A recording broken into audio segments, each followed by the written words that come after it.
You actually could be the best psychotherapist for the person you love because you know him better than anyone else. আপনি যাকে ভালোবাসেন ওই মানুষটার জন্য আলাদা কোনো সাইকোথেরাপিস্টের দরকার নেই।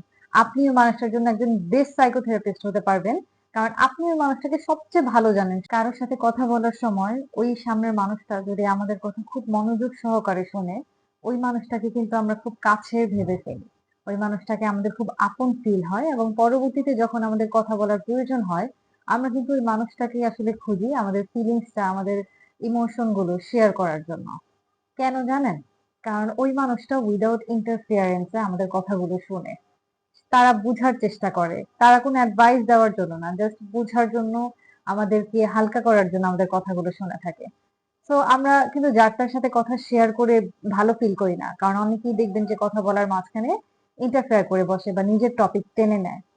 সো একজন পিওর যে লিসেনার, একজন পিওর লিসেনারকে আমরা খুঁজি আসলে। কিন্তু একটা জিনিস খেয়াল করেন যে আমরা কি আদৌ নিজেরা পিওর লিসেনার? আমরা কিন্তু সবসময় বলতে পছন্দ করি যে কাউকে যদি আমার ফিলিংসটা শেয়ার করা যেত, আমার ইভেন্টটা শেয়ার করা যেত, আমার এই হয়েছে সেই হয়েছে এটা যদি একটু বলতে পারতাম। কিন্তু কখনো কিন্তু আমরা শুনতে পছন্দ করি না। কেউ যখন কোনো কিছু বলতে শুরু করে সামনে থেকে তখন আমরা ডিস্ট্রাক্টেড হয়ে যাই। আমরা নিজেদের ঘটনা নিয়ে পড়ে যাই। আমরা কিন্তু কারো কোনো কথা বা যেকোনো একটা জিনিস যেটা আমরা রিলেট করতে পারি না ওই জিনিসগুলো কিন্তু শুনতে পছন্দ করি না। অর্থাৎ আমরা নিজেরা কিন্তু একজন পিওর লিসেনার না, বাট আমরা একজন পিওর লিসেনারকে খুঁজি এবং তাকে আমরা খুব বেশি পছন্দ করি। A pure listener can heal us, a pure listener is a blessing for us. এখন পিওর লিসেনিংটা আসলে কি? দেখেন, আমরা যদি কাউকে আমাদের কোনো ইমোশন বা ফিলিং শেয়ার করতে যাই, তখন সে যদি আমাদের কথার মাঝখানে হুট করে নিজের একটা টপিক নিয়ে পড়ে যায়, তখন কিন্তু আমরা ডিস্ট্রাক্টেড হয়ে যাই এবং ওই মানুষটাকে পরবর্তীতে আমরা কোনো কিছু শেয়ার করতে আর পছন্দ করি না, স্বাচ্ছন্দ্য বোধ করি না। কিন্তু কেউ যদি কোনো কথা না বলে শুধু চুপ করে আমার পুরো ঘটনাটা শুনে এবং বুঝার চেষ্টা করে, তার কিন্তু কোনো অ্যাডভাইসের দরকার নেই। মানে সে আমাকে কোনো অ্যাডভাইস দিবে এজন্য কিন্তু আমি তাকে এটা বলছি না। বলছি যেন সে বুঝতে পারে আমার পেইনটা, সে যেন বুঝতে পারে আমার সিচুয়েশনটা। সো একজন পিওর লিসেনারটা কি আসলে? যে হচ্ছে ওই সিচুয়েশনটাকে বুঝতে পারবে এবং ওই মানুষটার পেইনটাকে বুঝতে পারবে। আমরা কিভাবে একটা পিওর লিসেনার হব? Without interference, without judgement.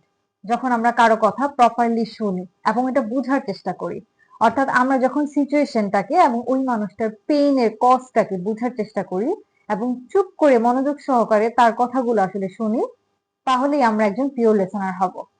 তো একজন পিওর লিসেনার একটা মানুষের জন্য ব্লেসিং হতে পারে। পিওর লিসেনার একটা মানুষকে হিল করতে পারে এবং সে আপনাকে বলে যে একটু হালকা ফিল করবে। জাস্ট তাকে একটু হালকা করার জন্য তার ফিলিংসটা আপনাকে শেয়ার করতে দিন। আপনি একটু চুপ করে ইন্টারফেয়ার না করে কোনো রকমের জাজ না করে আপনি তাকে শুনুন প্রপারলি। এতেই হচ্ছে তার অনেক বেশি উপকার হবে। এতেই সে হিল করে যাবে। এতে সে অনেকটা হালকা অনুভব করবে। So B the pure listener. তারপরেই হচ্ছে আপনি অন্য কাউকে দিয়ে এটা এক্সপেক্ট করুন।